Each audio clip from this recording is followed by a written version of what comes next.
As a former teacher and principal, I think I truly understand the disruption for teachers.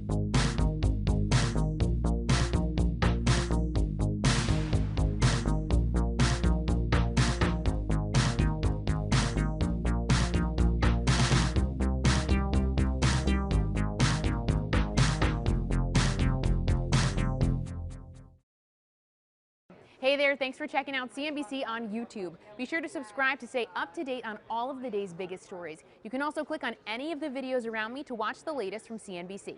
Thanks for watching.